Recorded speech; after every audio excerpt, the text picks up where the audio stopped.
On today's Newsmakers, actor Gary Sinise joins us to talk all about life, faith, his passion for veterans, and so much more. With no further ado, here is Gary Sinise.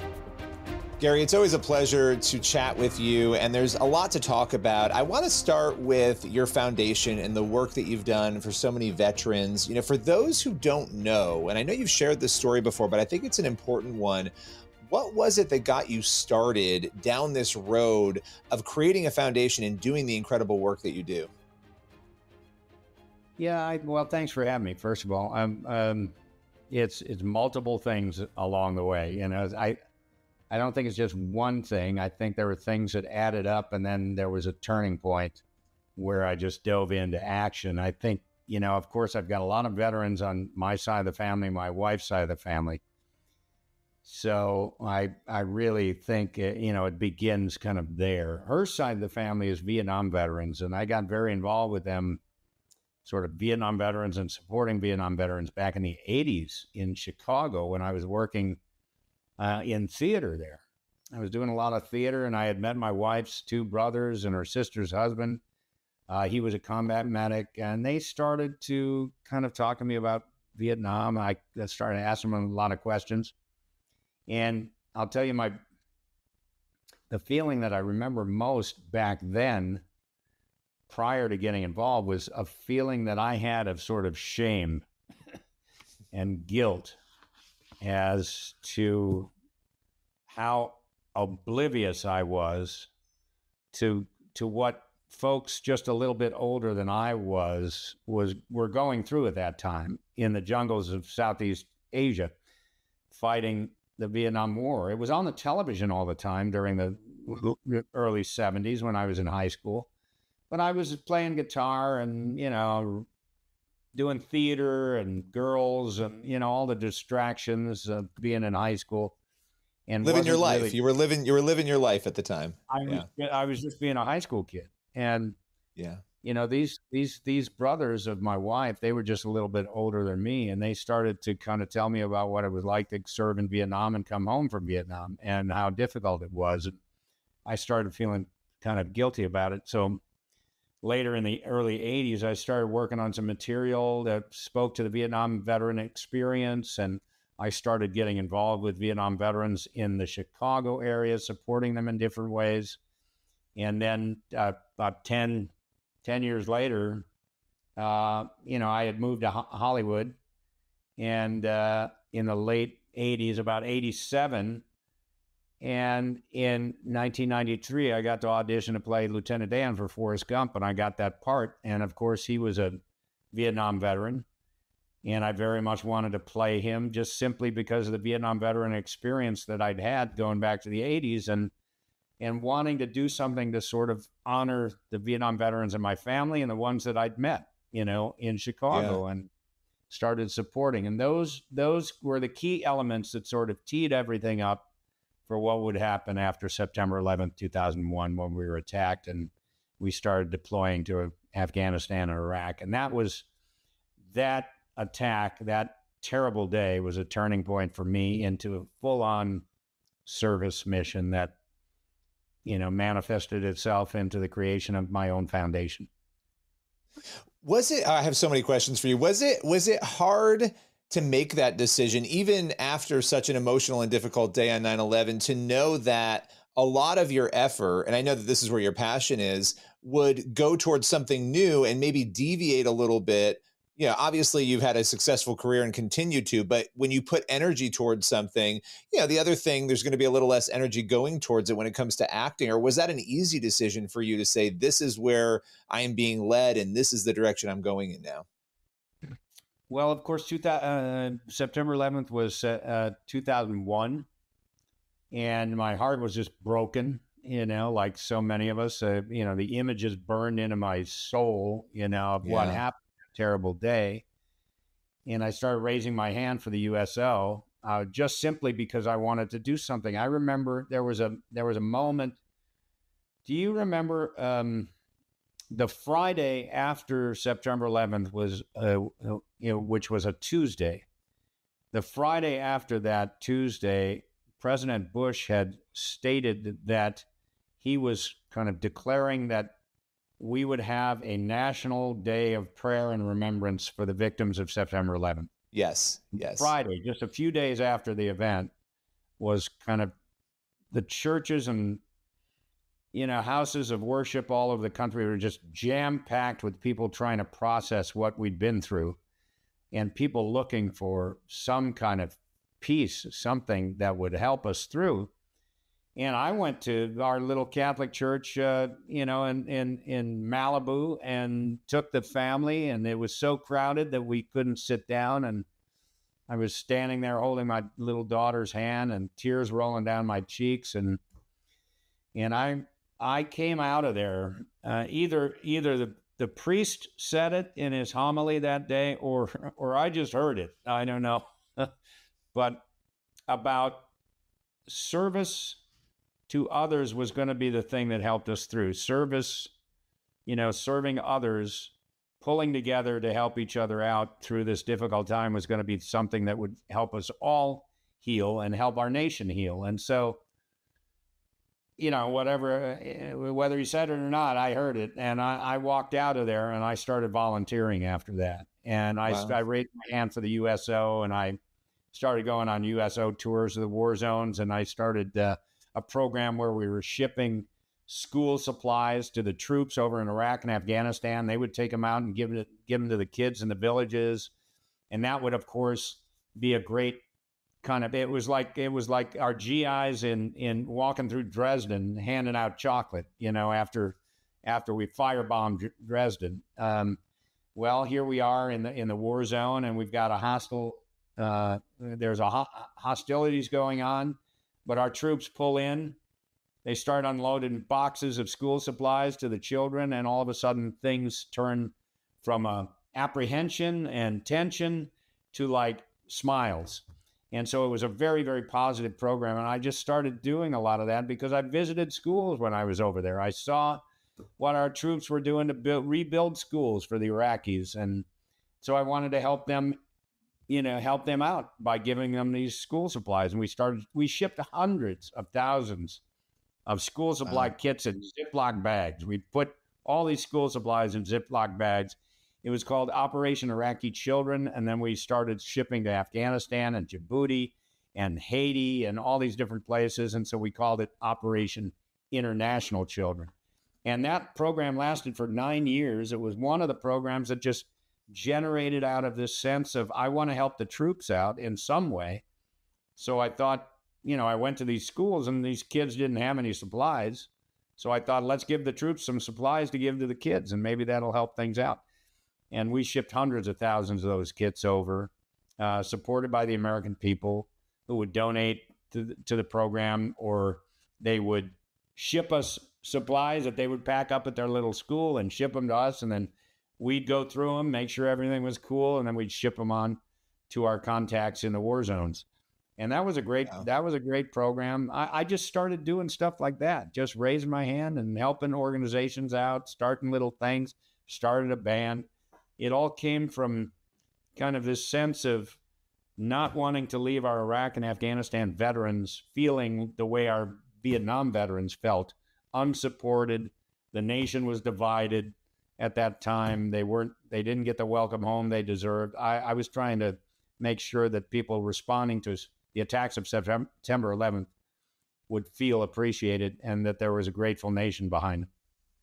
And you've done that so beautifully in everything you've done through the foundation and all of your work. And I love that story because, a lot of people, they live, they work, they do the things they're going to do, and they don't think about serving others. And I think, not that there aren't people in Hollywood doing great things, there are, but I think the assumption is that when people are in Hollywood, they're going to live their life and they're going to move on. And you've lived a life of service for other people. And in that, I would imagine, and I want to talk in a minute about your Memorial Day concert in DC that you do every year, and we'll talk about that. But how has this changed you? How has this role of helping others and serving people who have served the country, how has that transformed your heart, your mind? Well, greatly. I mean, it's once I started doing it, I wanted to do it again and again and again. I saw the impact that could be made when you simply showed up and put your arms around somebody and helped them through. And it made me feel better.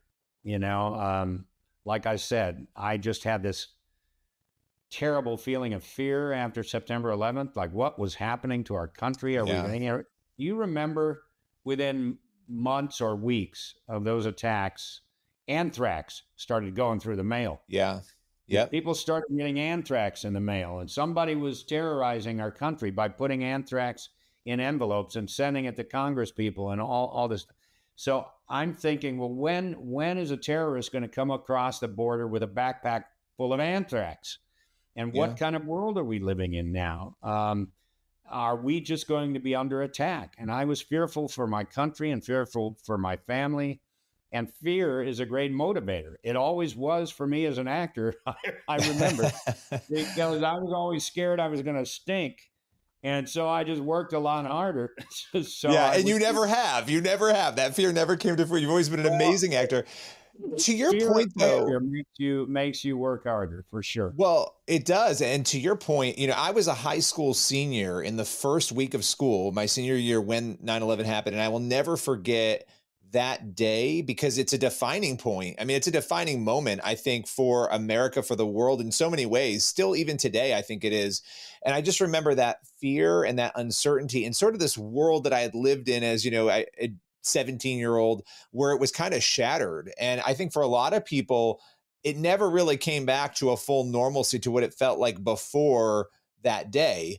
I can't speak for others, but I know for me, I've often thought that. But to your point, that fear persisted for a very long time. And do you remember how everybody came together during that small period of time? And I don't remember how long it was, but it was like for a moment, Americans were really all one.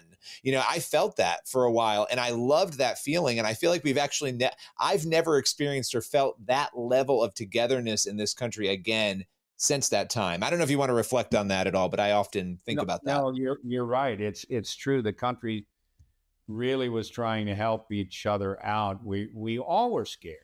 I mean, if terrorists could take over airplanes, learn how to fly them right under our nose, taught by our pilots and our instructors, and then turn them on us and crash them into buildings, what else is going to happen? What if they would have had a nuclear weapon on one of those planes? They would have used it.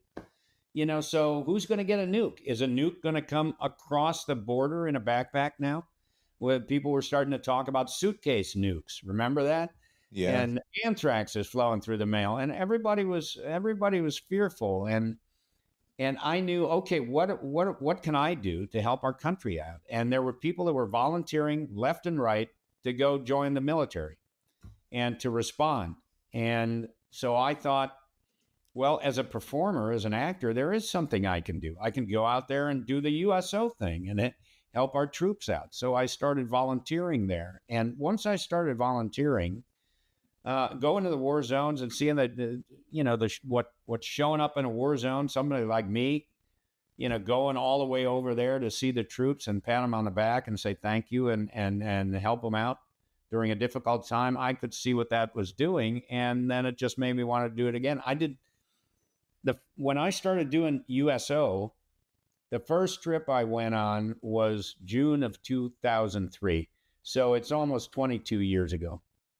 And it was a big, giant tour. Kid Rock was on it, and Leanne Womack, Paul Rodriguez, Robert De Niro showed up. I mean, the Nappy Roots was there.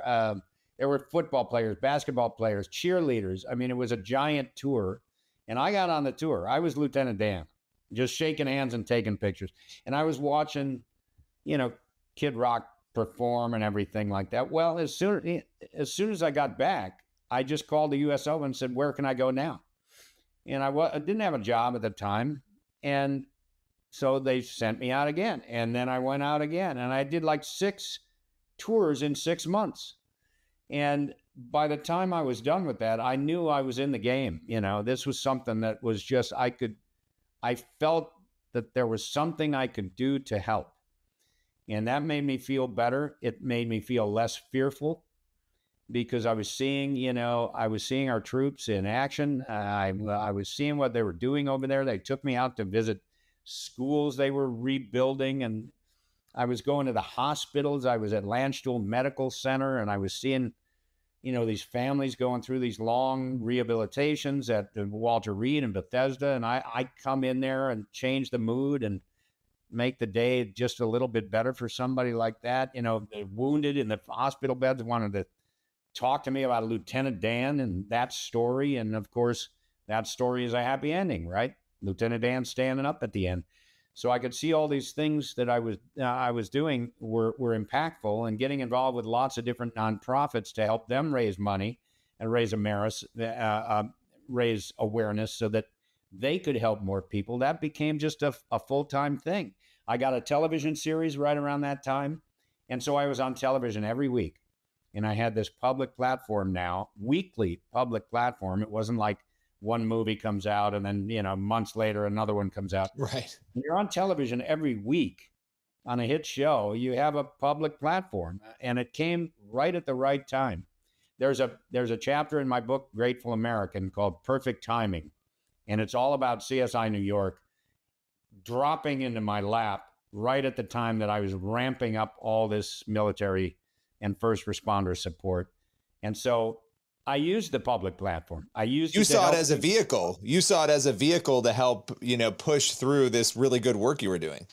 Well, that and making a living, of course. Yeah. And working, yes. Yeah, the other thing about making a living, but it was wonderful. I mean, I was on television every week for nine years, and I had this wonderful platform, and it was doing some good. And, now I was more well-known because I'm on television every week. And so I started taking the band overseas. We've done hundreds of shows now on military bases and hospitals. You've done over 500 shows, like well over 500 shows, if I'm not mistaken. You've done a lot of shows. I mean, yeah, these are amazing. I think I played 585 concerts and never made a dime for it. I mean, it's all part of the mission work. I pay my band. I'm grateful to the American people who donate to the Gary Sinise Foundation so that I can call up a base or call up a hospital and say, do you need some help? We want to come and play for you. And then we set it up and we pay for the whole thing. And it's paid for by the American people who trust that I'm going to do some good things with their generosity. It's amazing. Your story is amazing. The work you've done is incredible. Now, you have this Memorial Day concert in DC that you do every year. Tell us a little bit about that and how people can experience that if they have interest. That was another beautiful thing that just came along right at the right time. Like I said, I started doing USO shows in 2003. I did the first couple in Illinois. I did one in Chicago, just a small little thing, and we invited a bunch of troops that were associated with the USO in Chicago. And then about 6 months later, I did our first military base USO show at Great Lakes Naval Base. And then in 2004, the USO finally let me take these musicians. It was just kind of a jam band at that time. They let me take the musicians on a tour to Diego Garcia, which is down in the middle of the Indian Ocean. We have a military base there. Singapore, we have a naval base there. And then Korea, where we have multiple bases there. And I did that tour in 2004, February of 2004. I came back, I did more. I just kept saying, send me out, where can we go now? And so I was doing all these USO tours with the band. And my buddy Joe Mantegna,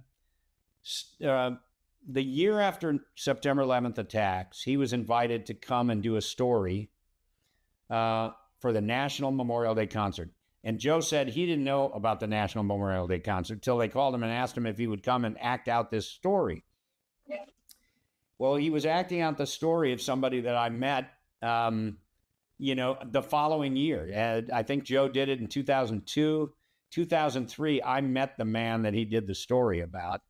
A man who lost both his sons on September 11th. He was a Marine, a retired Marine, and he was a, legendary retired firefighter named John Vigiano. And I met John on my first USO tour over to Iraq in June of 2003. Joe had done his story the year before. And in 2005, I get this call from Joe. Hey, I'm a part of this thing, the National Memorial Day concert. Have you ever heard of it? No, I hadn't heard of it. And it had been on television since the 90s on PBS, but I hadn't heard of it. And he invited me to come and be a part of a segment they were doing on the USO. He knew I was doing all this USO work. And so I said, this is perfect. I have a tour to Germany, Italy, and the UK. No, Germany, the Netherlands, and the UK in May of 2005. And the timing is perfect because we can fly straight from the UK to Washington, D.C. and make it in time to do the National Memorial Day concert. We get to D.C., we're standing on stage, 200,000 people sitting on the grass, and my band is playing for them. And again, I'm just a guy who plays cover tunes. I play like songs that everybody's going to like. I'm not a songwriter or anything like that. I just want to play music that everybody's going to enjoy. So we played a couple of cover tunes. We played Ain't No Mountain High Enough, and we played God Bless the USA by Lee Greenwood. And they asked me to narrate some content also while I was there in the show. It's a 90-minute show with a lot of stories and music. And then they asked me the following year to come back and co-host it with Joe. So 2006, I went back and started co-hosting. So it's 20 years this year that I've been involved with the National Memorial Day concert, which is really the memorial service for our nation. If you watch it, it's powerful, it's moving, it's uplifting because of the stories that are told and the resilience of the people that have gone through things. It honors the fallen, which of course that's what Memorial Day is all about. And it's a beautiful show. This year we're May 25th, 8 p.m.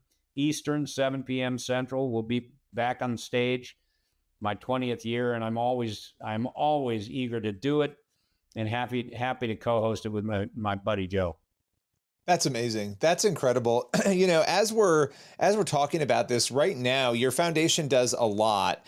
What are some of the highlights maybe of what you're working on now? Maybe ways that the public could come alongside the foundation and help in any way?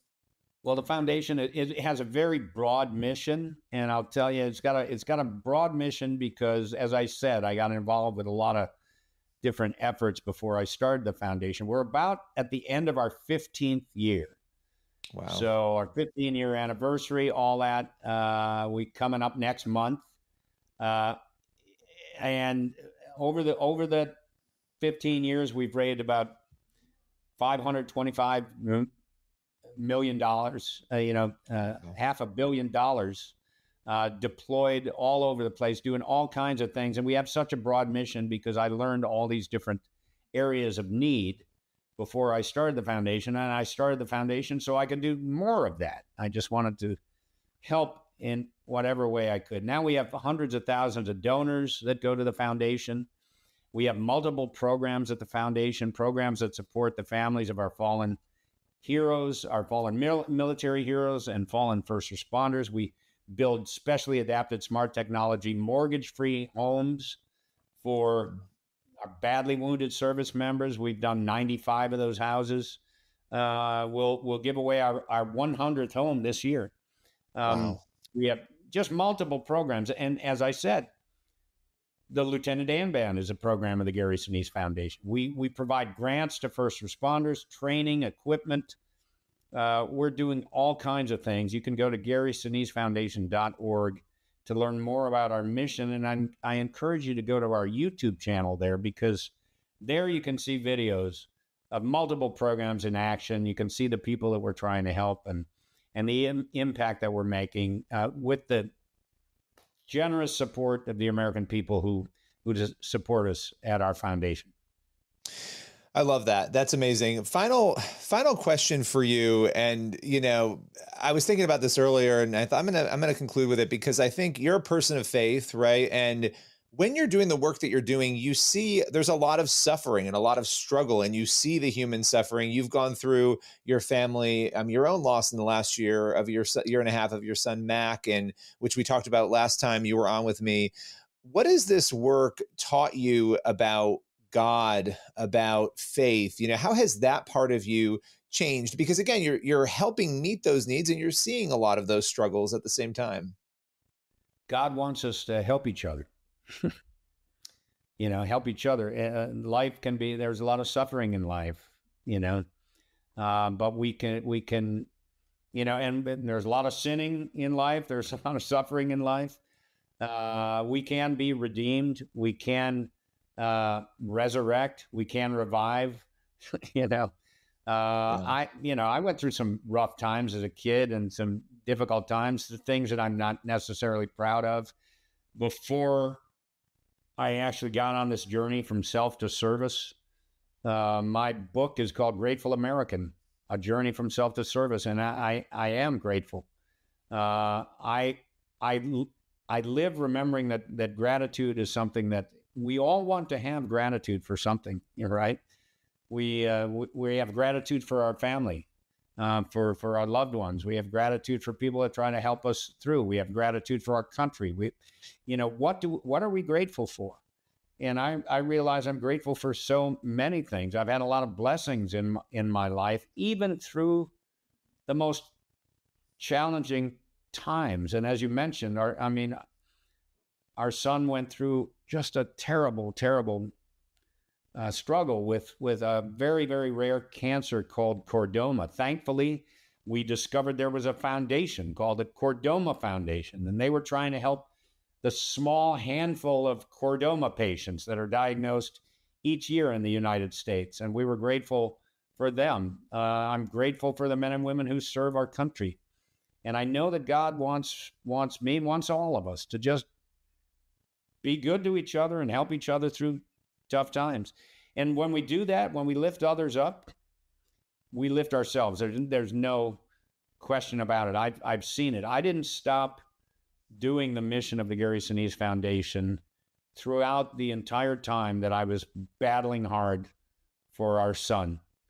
Mac wanted me to continue that mission. He saw what going out on the mission did for me. When I came home, I was replenished because I could see that I was helping somebody out. And then I would come home and just have a new energy to try to find a miracle for our son and to help him through his daily life as a cancer patient in a hospital bed in his bedroom. It was difficult, but service can be a great healer.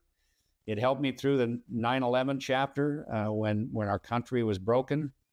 And it certainly helped me through our time with our son. My wife was also diagnosed with breast cancer at the time. My dad had a stroke.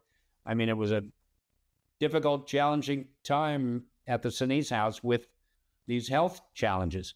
But on the other hand, my daughters started having babies, and we had these beautiful new grandchildren. And so I said the blessings kind of kept us going, and the gratitude kept us going. And I recommend it to anyone when you're hurting. You can help. You can help yourself by kind of stepping away and trying to help somebody else. And when you walk away knowing that you've had a positive impact on somebody, it can just remind you that you can get through. You can strengthen yourselves by helping others. No, I love that. Jesus said the two biggest commandments when he was asked, love God and love others, right? Taking care of other people. And I think one of the things I've loved getting to talk with you over the years has just been your passion for service and your openness. Being an incredible American, an incredible father, the story with Mac and just everything you've shared. We just appreciate you joining us, taking us through all of this and the amazing work you do with your foundation. Thank you for your time today. I sure appreciate you having me. Thanks very much. That's all for today's Newsmakers. Make sure you head on over to the CBN News YouTube channel and cbnnews.com for more of the news you need to read. We'll see you again tomorrow.